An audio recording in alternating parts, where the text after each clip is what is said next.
जब जब धरती पर पाप बढ़ता है, धर्म की हानि होती है, तब तब मैं आता हूँ, ये तो आप सब जानते हैं। किंतु क्या कभी आपने ये सोचा है, क्यों मैं इस धरा का अजीब बन के ही अवतरित हुआ? क्यों मैं मनुष्य के रूप में ही आपके बीच रहता हूँ?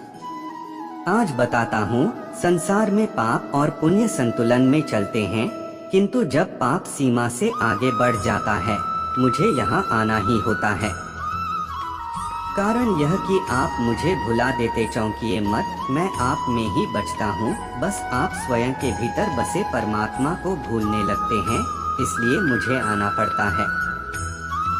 आपको यह बताने की सारी शक्ति आप में ही समाहित है। और आप क्या करते हैं? मेरा सम्मान करते हैं, मुझे पूछते हैं, मुझसे शक्ति मांगने लगते हैं, भांति भांति की इच्छाएं मेरे सामने रखते हैं। मुझे आपकी श्रद्धा से कोई आपत्ति नहीं है। मुझे आपत्ति है उस भाव से जो आपको दुर्बल बनाता है। परमात्मा में श्रद्धा रखिए, किंतु स्वयं की आत्मा पर भी विश्वास रखें, क्योंकि इस संसार में ऐसा कुछ भी नहीं है जो आप नहीं कर सकते।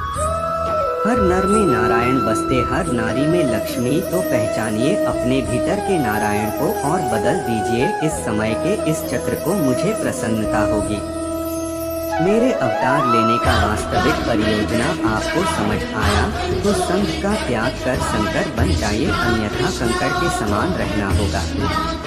एक बार सच्चे दिल से बोलिए राधे राधे। श्री कृष्ण कहते हैं, कभी आपने सोचा है इस संसार में हम सबसे अधिक किससे जुड़े? कोई कहेगा माता पिता, यही कहेगा मित्र, कोई कहेगा पता नहीं, तो कोई कहेगा संतान नहीं। यदि इस संसार में हम किसी से जुड़े हैं तो वह है समय। समय ही हमारा भूत है, समय ही हमारा वर्तमान है और समय ही हमारा भविष्य। और हम क्या करते हैं? सबसे अधिक जुड़े इस समय को, सबसे बहुमूल्य संपत्ति को हम नष्ट कर देते। कोई भविष्य के ऊंचे सपनों को बनता है, कोई बीते कल को कोसता है, किंतु तनिक सोचिए, बीता का लाभ के सोच विचार करने से बदलने नहीं वाला। और भविष्य के विषय में सोच विचार करके यदि आप अपना वर्तमान नष्ट कर देते तो आपका भविष्य भी बीते कल की ही भांति होगा। इसलिए आज के विषय में सोचिए, उसे उत्तम बनाइए। आपका भूतकाल और आपका भविष्य अपने आप उत्तम हो जाएगा। श्री कृष्ण कहते हैं, मनुष्य का स्वभाव है कमाना, संग्रह करना, फिर चाहे वो दहन हो, ना आते हो, संबंध हो या प्रसन्नता। परंतु क्या आपने कभी सोचा है, नियति ने यह संग्रह करने की प्रकृति मनुष्य में क्यों डाली? एक बीज से पौधा बनता है, उसके भोजन से फल संग्रहित होता है। क्यों? इसलिए ताकि वृक्ष उसे स्वयं खा सके, नहीं बल्कि इसलिए ताकि वो भूखे जीवों में बांट सके। अब आप पूछेंगे, इसमें वृक्ष का क्या लाभ? लाभ है क्योंकि जो बांटता है वो मिटता नहीं। जो फल यह जीव खाते हैं वो उसके बीजों को वातावरण में बिखेर देते हैं, जिससे जन्म लेते हैं नए वृक्ष। उसकी जाति, उसका गुण, उसकी मिठास समर हो जाती है। इसलिए याद रखें, अमीर होने के लिए एक एक क्षण संग्रह करना पड़ता है, किंतु अमीर बनने के लिए एक एक कण बांटना पड़ता है। श्री कृष्ण कहते हैं, संसार में सबसे बड़ी शक्ति क्या है? अब आप में से कुछ कहेंगे शस्त्र की, कोई कहेगा बुद्धि की, तो कोई कहेगा बल, किंतु ये सब अधूरे हैं। संसार में सबसे बड़ी शक्ति है मित्रता। यदि सच्ची मित्रता प्राप्त हो जाए तो वही सबसे बड़ा धन है। जब आप कठिनाइयों में होंगे तो मित्रता शस्त्र बनकर सहायता करेगी। मार्ग भटक जाओगे तो मित्रता सशस्त्र बनकर आपका राह दिखाएगी। संयंत्र में फंस जाओगे तो बुद्धि बनकर बाहर निकालेगी। अकेले हो जाओगे तो ममता बनकर साथ निभाएगी। तो यदि इस संसार में कुछ कमाना है तो धन नहीं, मित्रता कमाओ। स्मरण रखिएगा, यदि ये संसार में मित्रता बनाना आपकी सबसे बड़ी दुर्बलता है तो आप इस संसार के सबसे शक्तिशाली प्राणी हैं। श्री कृष्ण कहते, जब से मनुष्य जाति का अस्तित्व बना है तभी से युद्ध भी अस्तित्व में आया।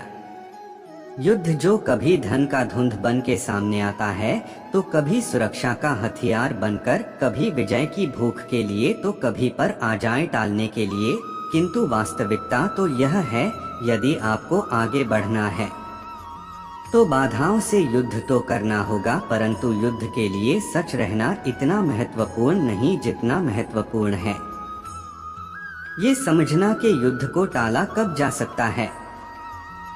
क्योंकि सबसे सफल युद्ध वही होता है जो कभी लड़ा ही ना चाहे। आप युद्ध में विजय प्राप्त करके स्वयं का मान तो बढ़ा लोगे, किंतु अपना बल खो दोगे। इसलिए जहां तक हो सके युद्ध घोटालो, इस शक्ति को संग्रहित करो, ताकि जब ये युद्ध धर्म बन के सामने आए, आप उसे पूरे बल के साथ लड़ सको। श्री कृष्ण कहते हैं, मन बड़े ही विचित्र कृति। मन सईद के किस अंग में बसता है कोई नहीं जानता, किंतु संपूर्ण शरीर इस मन की इच्छा साकार करने के लिए प्रयास करता रहता है। अब यदि मन कुछ खाने का करे तो व्यक्ति उसकी इच्छा साकार करने का माध्यम ढूंढता रहता है। अब यदि मन किसी को शत्रु समझ ले तो व्यक्ति उसे नष्ट करने का हर संभव प्रयास करता है। अब यदि मन किसी से प्रेम करे तो उसकी प्रसन्नता के लिए हर सीमा लांघने के लिए सच रहता है। परंतु जीवन सुखद हो, इसके लिए यह आवश्यक है कि मन खाली रहे। जैसे एक बांसुरी की भांति भीतर कुछ भी नहीं, नाराज है ना द्वेष, तब भी तार छेड़ने पर स्वर निकलता है। इसी प्रकार मन को भी भावनाओं से मुक्त रखना आवश्यक है। स्मरण रखिए, मन में कुछ भरकर राजयोग है तो मन भर के जी नहीं पाओगे। श्री कृष्ण कहते हैं, एक पिता के लिए उसकी संतान गर्व है, उसका अहंकार है, और संतान के लिए उसका पिता उसका आदर्श, उसकी प्रेरणा। बिना कहे पिता संतान की हर इच्छा समझ जाता है और उसे पूरा करने की चेष्टा करता है। दूसरी ओर संतान सदैव प्रयास करता है कि अपने माता पिता को गर्वित करता है, किंतु ये बंधन है, एक स्थान पर आकर टूट जाता है तब जब संतान स्वयं की इच्छा से अपना जीवन साथी चुनना चाहिए। क्यों? कारण है संवाद की कमी। जब बात आती है संतान के विवाह की तो माता पिता सोचते हैं इसमें संतान से पूछना